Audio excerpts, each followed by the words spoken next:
ஐம்புலன்களையும் அடக்கி ஆள்வதையும், அப்புலன்கள் விரும்புவனவற்றை எல்லாம் விட்டு விடுவதையும் எதற்குரிய இலக்கணமாக வள்ளுவர் கூறுகிறார் அப்படின்னா, துறவுக்குரிய இலக்கணமாக வள்ளுவர் கூறுகிறார்.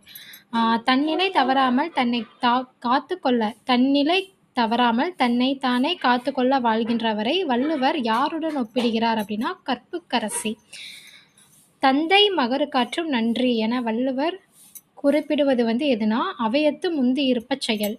தந்தை மகருக்காற்றுவது நன்றி, மகன் தந்தைக்கு ஆற்றுவது உதவி. இப்ப தந்தை மகருக்காற்றும் நன்றி எதுனா, அவையத்து முந்தி இருப்பச் செயல். அவையில முந்தி இருக்க செய்றது.